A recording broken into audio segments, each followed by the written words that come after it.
Halo Sobat Catur semua, selamat bertemu kembali. Partai ini mungkin merupakan salah satu serangan paling hebat terhadap lini tengah yang pernah dilihat. Sungguh menakjubkan Magnus Carlsen membongkar pertahanan tengah dalam permainan ini. Dan yang menakjubkan lagi, pertunjukan ini dimainkan dengan mata tertutup. Ya, partai ini dimainkan pada event Amber Turnamen Blindfold atau Catur Buta tahun 2010 yang berlangsung di Prancis, kala Levon Aronian melawan Magnus Carlsen. Oke, langsung saja kita ikuti partainya. Aronian yang memegang putih memulai permainan dengan kuda F3. Magnus Carlsen kuda F6, C4 dan G6. Setelah Aronian kuda C3, Carlsen memainkan gajah G7 dan kita melihat Magnus Carlsen memainkan Kings Indian di papan. Sebuah kejutan dari Magnus Carlsen. Dan satu hal yang dikatakan Magnus Carlsen adalah bahwa komputer kesulitan mengevaluasinya. Itulah salah satu alasan kenapa ia memainkannya E4 dan dibalas Magnus D6. Setelah Aronian D4, Magnus melakukan rokade. Gajah E2, E5, Aronian rokade.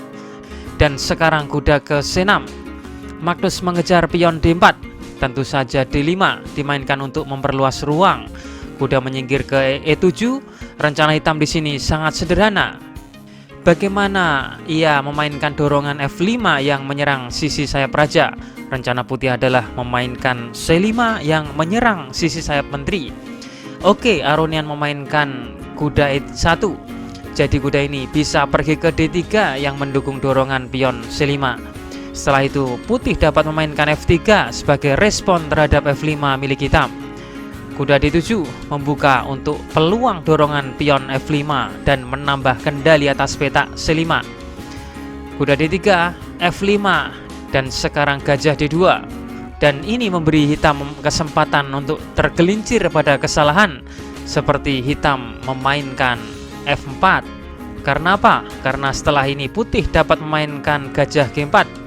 Hal penting yang harus diingat dalam struktur terkunci ini adalah bahwa gajah petak terang adalah buah terpenting dari hitam, dan jika putih dapat menukarnya, ini merupakan keuntungan strategis yang nyata bagi putih. Namun Magnus tidak melakukan itu. Tentu saja ia memainkan kuda F6, meningkatkan tekanan pada bagian pusat. F3 dan Raja H8.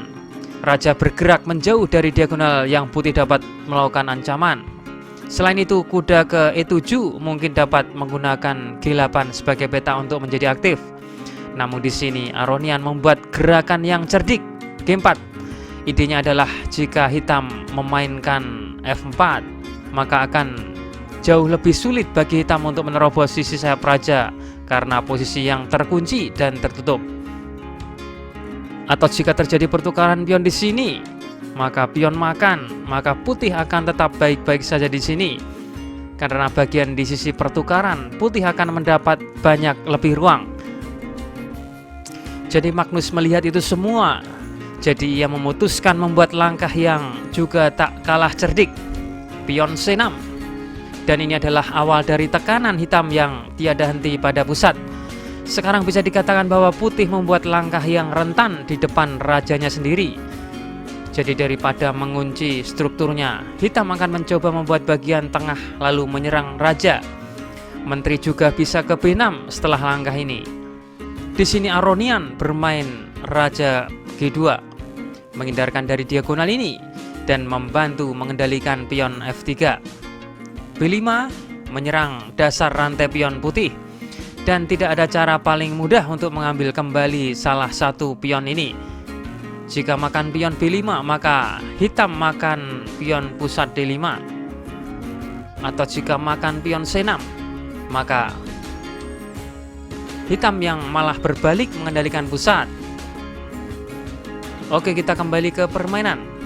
Di partai aslinya Aronian memainkan langkah bertahan B3. Bagaimana Carlsen menambahkan lebih banyak tekanan ke tengah. Boom, A5. Terus merusak rantai dengan mengejar ancaman dasar A4. Benar-benar merusak keseluruhan struktur pion. Kuda F2 mempertahankan pion G4 dan E4. Dan sekarang Magnus memainkan B4. Idenya adalah menendang kuda. Kuda ke A4. menjadikan kuda ini terpinggirkan jauh dari pusat pertempuran. Sekarang kuda tidak lagi mempengaruhi pusat papan. Dan sekali lagi, bagaimana sekarang hitam meningkatkan tekanan di pusat papan? Gajah B7. Idenya adalah untuk menambahkan gajah ke tekanan di tengah. Tapi satu hal yang bisa terjadi di sini, dan ingat, ini adalah karena gerakan G4 ini membuat Raja Putih sangat rentan, berpotensi rentan. Hitam dapat mengambil D5, kemudian mengorbankan perwira dan membuka diagonal panjang ini. Semua pion ini menghalangi saat ini, tetapi hitam dapat menyingkirkannya, dan itulah yang dilakukan Carlsen. Benteng C1, pion makan pion E4, pion putih makan balik. Carlsen kembali membongkar dengan pion makan pion pusat putih. Pion E makan D5, dan sekarang apa yang harus Carlsen lakukan? Ya, dia mengorbankan kudanya di tengah, dan ini pengorbanan yang membuka pusat, menjadikan diagonal menjadi terbuka. Jadi meskipun hitam telah mengorbankan kudanya, hitam masih memiliki 2 pion dan gajah yang memiliki diagonal cantik yang membidik raja yang sangat rentan ini. Setelah pion makan kuda, kuda makan, raja pergi ke G1, tentu saja menghindari garis serangan diagonal berbahaya. Tapi sekarang E4, ancamannya dorongan pion E3 untuk menggarpu. Namun yang lebih penting dan menjadi alasan sebenarnya untuk langkah ini adalah untuk membuka diagonal gajah lainnya, khususnya petak D4 yang dapat menimbulkan segala macam masalah untuk Raja Putih.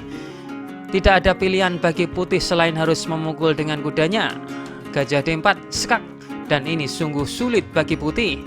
Jika ia mencoba menghalangi dengan kudanya, maka Menteri F6 menumpuk serangan ke F2, dan ini tidak mudah untuk mengatasinya. Jika gajah E1, maka kuda ke F4 datang dengan ancaman mematikan ke H3 yang membuat raja mat. Atau jika menteri ke E1, maka posisi putih tetap runtuh. Ada ancaman menteri E4 yang mengancam ke G2. Oke, kita kembali ke permainan. Jadi di sini putih tidak menangkis dengan kuda, sebaliknya ia memblok dengan bentengnya. Benteng makan benteng, kuda mengambil. Menteri H4 menyerang 2 kali ke kuda, jadi menteri ke E1 untuk melindungi kuda. Benteng F8 menyerang kuda untuk ketiga kali, dan sekarang putih dalam masalah besar. Ia membuat gerakan putus asa di sini, gajah F3. Dia tahu dia akan kehilangan gajah. Dan ingat, ini adalah blindfold chess atau catur buta. Putih mungkin berharap Magnus tergelincir. Magnus tetap makan gajah dengan bentengnya. Menteri E4 dengan ide mengancam gajah dan berharap Magnus tergelincir. Tetapi jelas Magnus tidak melakukannya. Magnus menteri makan kuda dan Aronian menyerah di sini. Katakanlah raja ke-1, hitam memiliki langkah yang sangat bagus. Kuda E3 membuka diagonal gajah, menyerang menteri sekaligus mengancam mat di G2, serangan yang menghancurkan. Oke, jadi meskipun ini adalah catur buta yang mungkin menggambarkan ketidaksempurnaan kalkulasi karena harus membayangkan banyak hal, tetapi tetap dikatakan bahwa game ini adalah salah satu partai dengan penghancur pusat yang paling indah yang pernah kita lihat dalam sejarah catur. Permainan yang benar-benar hebat dari Magnus Carlsen. Sampai jumpa di video selanjutnya. Terima kasih telah menonton.